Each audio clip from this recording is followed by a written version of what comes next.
mbote lisusu bandeko balandi tokomi wapi esengweze yanga komona bino nyonso na betanda wikie ndenge tomesina kosolola komanyola masolo ya Congo malamu boute kolanda mikolo uti koleka bone ko benga biso butu moyi ezala mama moko diaspora aka na projet na domaine médical alobaka ete na makanisi moko na fane mingi na mikila poto menena ko baksa spiritige na ba congolais ndeko nyonso oya ko bela na yebi ke domaine médical na mboka na biso kuneza na niveau ya C tokina ka mikila poto ba Inde ba Chine mais ngai na ye na makanisi na ndeko to ya ko bela donc ça ba démarche to ko visa to ko aider ye ndene ko ba soins médicaux libande ya mboka Congo bo benga ka biso to pesa ba mero na ye mais lelo oyo aye na l'un des fondateurs yeloko wana bakiti awa na Kinshasa bazoki problème ya Schengen lelo maison Schengen efongwami bakiti abala kisabino baye kosola na maison na toujours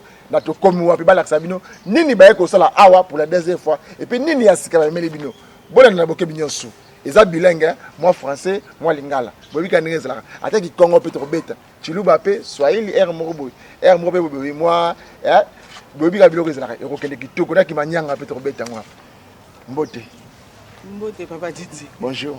Bonjour monsieur. Ok, maman Julie. Yo za déjà molobeli na biso banda kala to yambaka yebi ndenge bakambe kendaka okoki ko se présenter pour que bande ba nani oza nani et puis nini okosana plateau na biso. Mbote na bandeko nyoso bazolanda biso. Na bomesano ndenge papa Didi auti koloba. Kombo na ngai maman Julie Mubenga oyo avandi na Hollande na Rotterdam. Alors eloko ememi biso awa na plateau ya tokomi wapi lelo. Je crois na lekaki déjà awa na plateau eza pemba liboso te. Oui. Ezali ndako na biso oyo tomisana koleka na ntango nyonso to tozalaka awa ta pona émission te mais fona opesa mwa mbote tolekaka toujours. Alors nayaka awa na projet ya Asbel moko oyo nazali nga moko mpe cofondatrice kolobela yango awa na micro ya tokomi wapi. Alors tozalaki un peu bloqué mpona makambo ya maison Schengen. Yango na lelo omoni biso na ye na moko ya fondateur ya Asbel wana wazali pembeni na ngai. Yango na toye mpona kolimbolela bino nini tolingi tosala ye moko paza bien placé ya ko expliquer bino. OK, ya to yeba. Asbel Action et Solidarité Universelle. Maman Julie. Eli ko laksani. Asbel Action et Solidarité Universelle. Eza vraiment nini maintenant ko limbola bande ko ba yeba na lingala. Bon to ko kene pas ndeko pas limbola biso na français. Bon, Asbel Action et Solidarité Universelle. Donc, tozwaki likanisi ya kosunga mingi bato baza malade na ba étudiant. Yango wana tozwaki likanisi wana nde toyai kofonder Asbel autopes kombo ya Action et Solidarité Universelle. OK, biloko ezangaki tour à liboso. Tant ba complication zwaki wana est-ce que c'est que kozala sous tête ndengeni? Bon, je ne pense pas que biloko ezangaki mbala liboso c'est que kozala eko continuer non. Ezali pe loko grave ezangaki biso te hein parce que ba document nous surtout siège ezalaki nango na poto tout comme awa adresse ezalaki déjà mais ezali que tozalaki bloqué par rapport à maison Schengen des aya okanga. OK. Bon na mbela o mokonza mboka lobaki ke congolais nyos diaspora osana makanisa malamu aya to tonga mboka na biso Congo. Tondenge. Na yego bakisa ngoma kasi peza na mbela wana o ya mokonza mboka Félix Antoine Tshilombo Tshisekedi alobaki na kati ya 100 jours. Yango tango biso pe totalaki tolobi non lokola pe toki ke maison Schengen efongwami esengeli na biso to saisir pe occasion wana pour to relancer Asbel na biso. OK, on n'a pas de la soupe à mondele. Ndeko na biso. Bonjour. Bonjour monsieur. Comment allez-vous? Je vais très bien. Est-ce que vous pouvez vous présenter? En fait, bon, je suis évidemment membre de l'ASBL Action et Solidarité Universelle. Moi, j'ai plutôt une formation sociale au point de départ. Je suis assistant social de formation et je suis en fait, j'ai orienté toute ma carrière dans l'enseignement. Donc je suis vraiment issu de l'enseignement et je travaille actuellement d'ailleurs pour un syndicat où je m'occupe de l'ensemble des enseignants en région wallonne et sur Bruxelles. Alors pourquoi est-ce que je suis ici? C'est parce que j'ai la chance en fait d'avoir rencontré il y a quelques années cette communauté congolaise qui m'a séduite. parce que bon, je trouve que le projet social qu'ils ont envie de développer est très beau, est très louable et très sain. Bon, le docteur Jean-Pierre Impoita est une personnalité bien connu chez nous et c'est un homme de cœur, c'est un homme qui a un très grand cœur. Il a développé pour tout le monde, mais pour sa communauté, de préférence les Congolais, il a développé une polyclinique sur Bruxelles et son souhait le plus cher, c'est de pouvoir aider ses frères. Donc il a décidé de monter avec quelques amis, avec des références médicales ici sur Kinshasa. Il a décidé de monter une ASBL qui permettrait deux choses. La première, c'est de pouvoir aider et soigner des personnes pour qui, je veux dire, les techniques médicales sont arrivées à leur sommet ici. Donc il se propose de filtrer leur dossier via un médecin de référence qui est le docteur Nyakabassa sur Kinshasa. Et en fonction du feu vert de ce docteur-là, concernant la pathologie dont le patient souffre, on pourra, nous, à ce moment-là, quand je dis nous, c'est les autres personnes membres de l'ASBL, on pourra faciliter toutes les démarches pour que ces personnes puissent arriver en Belgique, se faire soigner et revenir ici par la suite.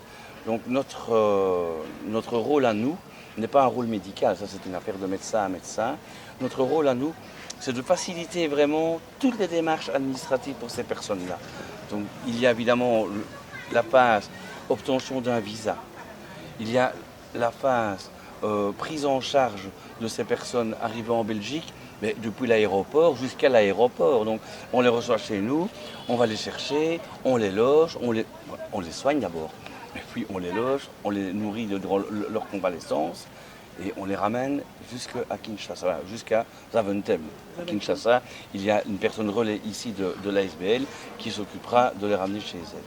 Ça, c'est le volet médical. Alors, le deuxième volet, ça c'est un projet qui va prendre un peu plus de temps, mais qui est déjà très bien avancé au niveau des contacts.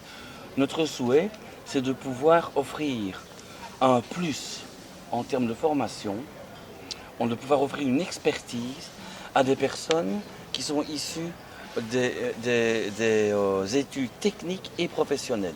Ce sont toujours les laissés pour compte dans la société, ils doivent se débrouiller et nous, en collaboration avec nos amis congolais, on s'est dit mais pourquoi ne pas développer ce créneau et pourquoi ne pas créer des vrais experts ici au Congo comme en Belgique, qu'ils pourraient transmettre leur savoir-faire, leur art à leurs collègues de façon à pouvoir être fiers de ce qu'ils font au niveau de leur métier. Donc c'est une offre que l'on est occupé à développer.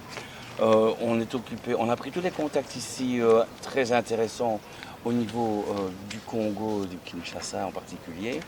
Et on va maintenant œuvrer en Belgique pour pouvoir faciliter les formations pour les personnes qui seront choisies par le Congo. Si les gens veulent maintenant contacter l'ASBL, Action et Solidarité Universelle, comment pour contacter l'ASBL? Alors, les étudiants ou les professionnels qui sont soucieux de parfaire leur formation via ASBL, Action et Solidarité Universelle. Bien sûr, mais ce sera via un certain moment.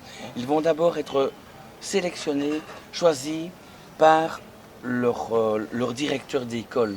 C'est une sorte, en fin de compte, c'est une sorte de bourse ou de privilège, entre guillemets, qu'on va pouvoir leur offrir en fonction de leur investissement et de leur expertise qu'ils auront déjà acquis ici au Congo. Donc j'ai envie de dire que ce seront leurs professeurs qui devront se réunir en jury et dire tiens voilà, dans tel domaine, on propose avant 2 ou 3 ou 4. C'est pour ça que vous allez mettre vos agents là-bas? Non, absolument pas. Ce sont les écoles qui pourront choisir les personnes qu'ils estiment être méritants, j'ai envie de dire, pour pouvoir parfaire leur formation. À ce moment-là, on va arriver dans notre ASBL, Action et Solidarité Universelle. Parce qu'à ce moment-là, c'est le directeur d'école ou un chef d'entreprise, qui va... de l'école. Oui. qui va pouvoir, excusez-moi, proposer un dossier avec le même parcours que celui proposé pour les patients. Donc il contactera Action et Solidarité Universelle avec un projet clair en disant, tiens, voilà, cette personne est par exemple déjà diplômé en maçonnerie, mais on aimerait bien qu'il puisse se perfectionner dans les matériaux nouveaux ou bien se perfectionner dans les mélanges pour pouvoir, exactement adapter les briques, par exemple, en fonction du climat et en fonction du sol ici. Voilà, c'est ça l'expertise. Hein. Vous allez maintenant sélectionner les écoles, les instituts. Comment vous allez faire ça? Comment on va faire ça? On va attendre que ce soit les écoles et les DG ou les pouvoirs organisateurs qui vont nous proposer des candidats. Ils proposeront les candidats avec déjà... Avec des DG, les directeurs généraux. Quelle université d'ici. Voilà, on a été hier à l'ISPT Gombe. On a vu les DG, on a discuté avec lui. Moi, je crois que par rapport à notre projet, il y aura, c'est les DG, ou bien les directeurs de l'école, comme vient de le dire mon collègue Vincent, petit. Il est petit. Voilà. C'est le DG qui va sélectionner les étudiants, qui va nous proposer tel étudiant, il est capable d'aller... faire sa formation, voilà. Faire sa formation. Chez nous, on a la chance. C'est lui qui va sélectionner en fait. Pourquoi est-ce qu'on propose ce service-là? Parce qu'on a la chance en Belgique d'avoir des centres de formation spécialisés. Parce qu'il faut dire les choses, nos propres écoles malheureusement ne suffisent pas non plus pour pouvoir devenir un expert dans certaines professions. Donc on est aussi mis à la même enseigne que vous. On n'est pas occupé à se dire nous on est bon et vous êtes moins bon. On a le même problème, mais on a envie de faire partager à nos frères congolais notre savoir-faire. Parce que bon, on a la chance d'avoir des centres de formation qui portent différents noms et qui peuvent former en quelques mois, qui peuvent parfaire en fait des métiers qui permettent par la suite à pouvoir les transmettre ici avec des gens qui parlent vraiment et qui travaillent en connaissance Là, de cause. les formations vont prendre combien de temps? Ça dépend de la formation. En général, on va essayer quand même de... Parce qu'il faut quand même que ce soit vivable pour tout le monde. Hein. Donc on va essayer de proposer des formations qui se font entre 3 et 6 mois. C'est vraiment une formation vraiment pointue. Hein. C'est ça, apprendre des choses très, très concrètes. Hein. Et à ce moment-là, on revient ici. Mais le but de ça, ce serait de pouvoir intéresser des entreprises qui aimeraient bien s'implanter chez vous, mais qui se disent, mais on va venir, mais qu'est-ce qu'il y a comme personnes qui peuvent faire ce que nous on a envie de faire? Donc chez nous, les formations, elles se font en entreprise la plupart du temps. Ce sont les entreprises elles-mêmes qui forment. Alors une fois qu'elles ont formé, ça leur a coûté beaucoup d'argent. Elles sont soucieuses après de dire, mais moi j'ai investi dans telle et telle personne, mais j'aimerais quand même bien maintenant pouvoir m'implanter aussi. Donc vous voyez, le but, il est économique. Il est bien parce qu'il a une vision long terme. Ils vont devoir présenter leur dossier d'abord à leur chef d'école. Une fois qu'ils ont terminé leur cursus, dire tiens voilà, moi je voudrais me perfectionner. Bon, est-ce que vous estimez que mes compétences acquises chez vous sont suffisantes que pour pouvoir présenter un dossier à l'ASBL, Action et Solidarité Universelle? Donc il faudra que le chef d'école ou que l'école ou que le pouvoir organisateur ou que l'entreprise, pourquoi pas, hein, nous fasse un dossier en disant voilà, telle personne a telle et telle qualification, eh bien, est-ce que vous êtes capable en Belgique d'apporter un plus pour qu'il puisse devenir chef d'entreprise et qu'il puisse être autonome complètement? Madame, maintenant, je vais commenter sur le Congolais. Les Congolais, mus na bango za ko tele makasi so ba ngima kambo no. Ndeko so so mayele makasi, ozina domaine ozaka mo makasi, ezina kune na centre moko fongami e ko zo bandeko oyo baza chevronné. Moi mayele za avancer, ba ko tombola mo moko na formation na Belgique. Ogena mikila poto ba former ozongi awa ndenge président Mobutu c'est ko kuwende wazabanga abanda ko sala na ba Congolais kala mama oui ba Congolais mato eza ko telema ba ye ba numéro adresse et ko sala mandenge numéro ko expliquer ba ndingala. Merci mille pour la parole Didier. Je crois que tokoki pe kozwa ba étudiant nyonso tout ndenge olobi ke bango surtout ba fongoli matoi oui ba ko fongola matoi mais on ne sait pas aider tous les étudiants comme une université mobile au Kenya, non. Alors, tu as quand même quelques contacts dans l'université Awa Technique, bien sûr. Alors, Bango Mokopé, ils nous ont proposé, ils nous ont dit que bako sélectionner les étudiants. Wana Bango Moko, bako sélectionner les étudiants, bako proposer biso étudiants nini aza capable, aza la capacité ya ko suivre formation na ye, étant assis formation na ye azongi awa akoki pe ko former bande ko mususu awa. Ok, maintenant, tant que je vais bongo, bango ba kolakisa bino, bino be na tourna, bino boko zoka bo même bala bo bo zona pe boko zoka ba oya bino, ba tala souci c'est vrai bande ko na bazo mériter ba oyo ba pour na Congo ah mo va ventir les caramwa mingi. Est-ce que ndeng boza bongo? Ba tant que ce professeur tia ista, ale bino na ba tuna zui, oyo baza bongo, oyo ba mériter bango yoyo. Bino boko zoka mbala moko boko se la mo mikanda ba kende to boko zona bande ko mususu, ba ko ya pe ya bino moko. Parce que la médecine bango est-ce que niveau na bango c'est niveau oyo et sengé to bango toté non en fait bango ba ça la dossier batinde libiso na poto eza na bato yo bazali prêt pour na ko étudier dossier wana bango ba ko dossier na batali yango bango nde ba ça ba démarche d'inscription makamno surtout je crois que c'est je peux OK bande ko balandi bo landa biso soko lingo contacter bango ko benga biso on ba numéro na bango wana adresse yango wana baza musika te otangi kaka obeti numéro wana okozwa bango nyonso. Je voulais un peu éclaircir quelque chose par rapport domaine médical. Par rapport au domaine médical, oui. Par rapport au domaine médical. Par rapport au domaine médical, polyclinique Charles Quint de docteur Mouipata. Oui. Alors, polyclinique Charles Quint pour la bande de Bazolanda Biso, polyclinique Charles Quint et Zalina Mboka Belgique. Non loin à Basilique. Alors, docteur Mouipata Bongo, moi je dis que c'est quelqu'un de bien, on a beaucoup remercier chaque fois, on a remercié tout le temps, on a ma capacité, sa façon d'être et tout. C'est quelqu'un de grand cœur, à Lingara toujours, base à la soudée, tu vois un peu.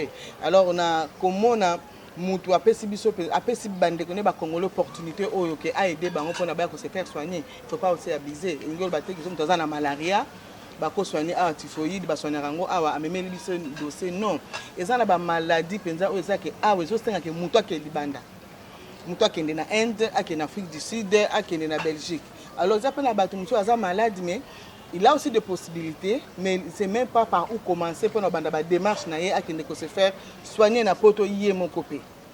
Alors ces gens comme ces gens pareils peuvent me contacter. Na numéro na biso ezo le kawana. Alors qu'est-ce que docteur Mouipata fait? Est-ce que docteur Mouipata il est un congolais? On a expliqué une chose papa Didier. Docteur Mouipata c'est un congolais. C'est un congolais à Salbetid na poto, c'est vraiment un congolais 100% congolais. Alors, tu as fait une référence dans le centre Moko Polyclinique à Kinshasa. Tu as déjà nango ngalema médical chez docteur Nyakabasa. Ouais. Alors, ceux qui docteur Nyakabasa a tali dossier médical, dossier médical, va consulter yokuna. Et que malade ozanango, docteur Nyakabasa a prouvé à l'objet que non, malade oyo ndeko oyo awa penza pa na biso na capacité na biso ya awa trokoka yangote. Et sengeli ke mutu oyo akende na mikili ya poto. À ce moment-là, le docteur Nyakabasa a fait le dossier médical à Batinde Libiso Yango. Et que le cas d'abord, on a bureau, on a bu pas secrétaire, on a bu tu as dit un bureau, ah bomoni pas adresse les autres cas, na numéro on a besoin téléphone yangwana pour contacter Biso. Alors docteur Nyakabasa muto a prouvé que oui en tout cas malade yo ko faire soigner à Baté et sengel ndeko oyo akina mikili poto. Bon pourquoi pas docteur Mouipata a mais maman aide na mon ko na savoir faire na bango ba aider muto ali ko se faire soigner. Alors, voilà, c'était ma carte papa Didier, maladie n'y surtout té. Moutago a la maladie monsieur Motema, Moutago a la problème ya barin, ba maladie za ebele oza ke awa ezana ba koko somo ba lembani yango ngolo bateke ba médecin tozana bango awa baza incapable de soigner maladie wana teza peut être ba pareil matériel donc voilà merci matériel les amuke matériel ezate et loko donc ils ostenga ke mutu wana abima na mboka pona basale ba examen pe makasi yango wana polyclinique Charles Quint. Il y a docteur Mouipata Bongo, ils ont vraiment bino. Donc yango bezana na carte ya Asbel Action et Solidarité Universelle. Voilà, ils ont na carte ya Asbel et puis awa soki au bozo ba déplier na biso. beaucoup monde eza na ba service nyonso surtout oyo donc oyo polyclinique Charles Quint azako ils ont toutes les Sala, disciplines. donc salaka musala ba détail nyonso musala salaka ba service nyonso donc utanga okuna na depuis la pédiatrie générale tout ça na Pneumologie, la cardiologie. Il y a radiologie, tout ça na gynécologie, tout ça na gastro ça c'est quoi? La gastroentérologie, c'est tout ce qui est problème d'intestin, digestion. Donc on a presque au moins a toutes les service disciplines. surtout et ça na Katia Charles Quint. na bana mike pe sur ba complication ba Lui-même bébé d'abord un spécialiste en pédiatrie. Oui, tout à fait. Oui. C'est un dossier qui, il faut que le patient se fasse connaître par Action et Solidarité Universelle ici à Kinshasa. Et à ce moment-là, la personne qui est ici accompagne le patient chez le docteur de référence. Docteur Nyakabasa. Voilà, le docteur Nyakabasa l'accompagne avec son dossier. Et c'est le docteur, et uniquement le docteur, qui va décider si oui ou non ce dossier doit être transmis en Belgique. Parce que simplement la pathologie fait qu'on ne sait pas le continuer à soigner ici au Congo. Ça c'est vraiment c'est la condition sine qua non, c'est lui. Et à ce moment-là, les démarches administratives vont suivre et c'est l'ASBL Action et Solidarité Universelle qui va s'occuper des démarches administratives pour amener la personne. C'est ce que j'expliquais tantôt. mais qui va mettre maintenant les moyens? C'est l'ASBEL ou bien l'homme lui-même? C'est l'homme lui-même qui va mettre les moyens. Les moyens financiers, c'est l'homme lui-même. Hein, on n'a pas une manne avec des billets de banque qui tournent et non, ça on n'a pas. Seulement, il y a des cas spéciaux, voilà, il y a des cas dire. spéciaux Oui. où si la personne ne peut pas se prendre en charge, il y a des cas spéciaux où les hôpitaux peuvent aussi prendre la personne en charge, mais pas tous les cas. Il y a des cas spéciaux, on va regarder, non, il n'a pas l'argent. Bon, du cas par cas, voilà. C'est du cas par cas en fonction de l'urgence. Votre dernier mot? Ok, eh bien, mon dernier mot, c'est que vous pouvez vraiment nous faire confiance dans le sérieux de cette ASBL, parce que je me mets à la place des patients qui se disent, bon, pas moi ici, je livre ma pathologie à des gens que je ne connais pas. Je vais vous dire, si nous sommes simplement les représentants du docteur Mpwata, qui est un médecin de référence, qui est un médecin congolais et qui est un homme qui a envie d'aider son peuple. Ok, merci. Maman Julie, na lingala, omandela ngo malamu ndenge ndeko le bakitaka mipata. Ok, mupata. Ndeka ko mandela ngo malamu islam bien. Bon, merci d'abord à docteur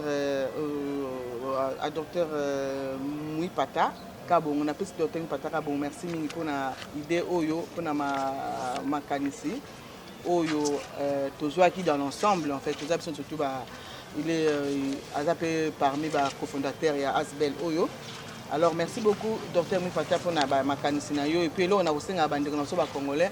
Ils ont la confiance na musala oyo toye nango na makanisi oyo toza nango bon on peut tout travailler ensemble, tu vois, tout travailler ensemble ba pesa biso confiance et que bango ba bizete biso pe toi bizete centre de référence na biso médical awa ezali Ngalema centre ezana Kitambo Ngalema centre Kitambo so ndemo dazo kende nzela mai hein quelque part wana c'est ça ba yango nzela mai Ngalema voilà quelque part wana nde centre na biso à référence yango wana. Donc voilà un peu tout ce que moi je peux dire. Et puis un grand merci na magazine Tokomi Wapi. Bien que malgré ma tanga autour de la B52, Mokongo Nzoko, papa était Tshisekedi Wamulumba, papa à la démocratie. En tout cas, une fois encore de plus, n'a profité pour nous faire mes condoléances na famille Mobimba IDPS et puis na famille biologique, il y a papa Etienne Tshisekedi Wamulumba. Personnellement aussi à papa Eliezer Tambement la Polo Pango. En tout cas, merci mingi na équipe Mobimba Tokomi Wapi. Merci maman. Merci Bandeko Balandi Tokomi on a souke zeka moi extrême pied. Au premier épisode de Memé Libino. Numéro de la maman Julie. Numéro de ASBEL Action et Solidarité Universelle. Numéro d'adresse email. Na place Bazali et Kolekawana. Au Betika Kaobi au Kekune na limité au Mona Bango. Na kati molbate bureau na biso ezali. Siège na biso ezali na limité 4e rue 6e rue 203. Ben voilà, adresse na biso yango wana, siège na biso yango wana. Okoko bandela su mama. O mandela na malamu. Adresse na biso ezali na 6e rue na limité 6e rue 203 industriel. Voilà, donc ça ne sert à rien à Kobenga, bureau na biso za na tokomi wapité. Siège na biso eza awate. Siège na biso eza awate parce que la fois passée batungisa maki pe mingi na ba téléphone, toza na secrétaire oyo azali wana, mutu nyonso to alingi azwa information ya malamu oyo etali Asbel Action et Solidarité Universelle à Koleka na limité na 6e rue.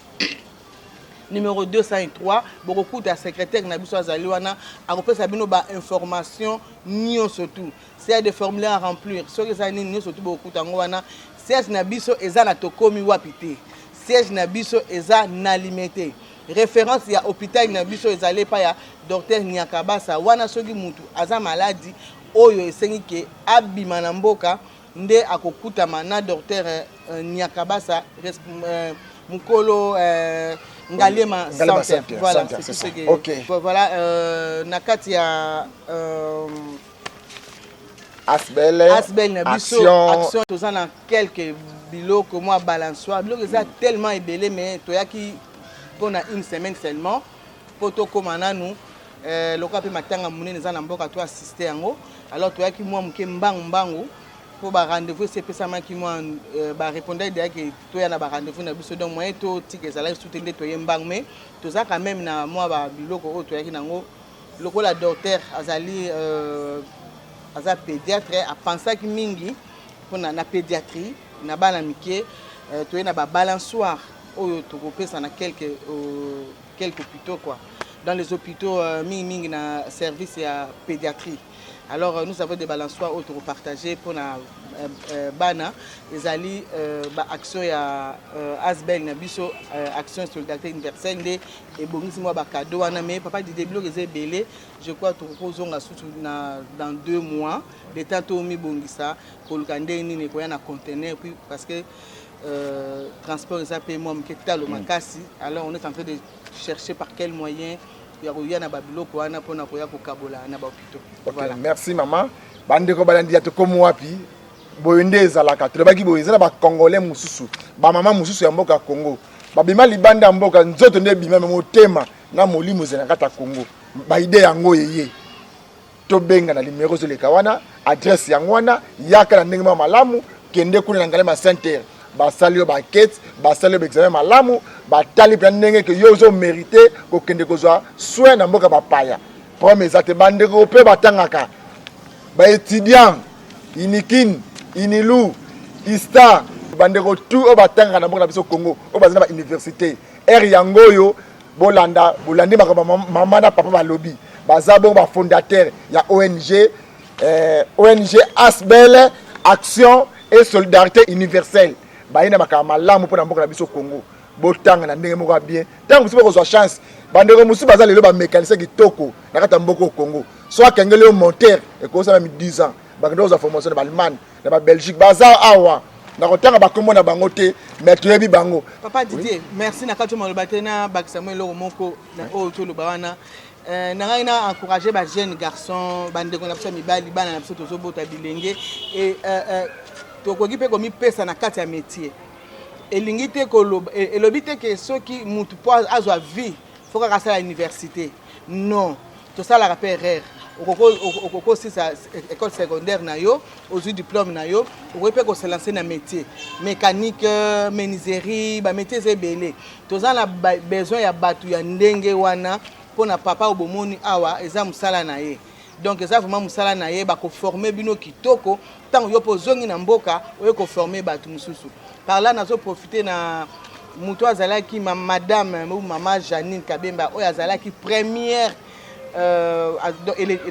elle était vraiment la première personne à solliciter biso pour na kaya mwana na ye ya étudiant maman tozo présenter peut-être esquisse na biso pour na ba retard oyo tozwa ki ezaki belé parce que maison Schengen ezaki ya okanga on peut toujours relancer toujours demande na yo pour na bana pour na ba inscription na bango merci donc voilà na suka OK bande ko balandi oto ko na suka na yebisaki bino mama oyo motema na nzoto kandi za na poto motema na kata Congo bomoni makambo ya sika oyo amemeli bino sika ete kimi ya Nzambe ezala maboto na bino tokutema ko malobi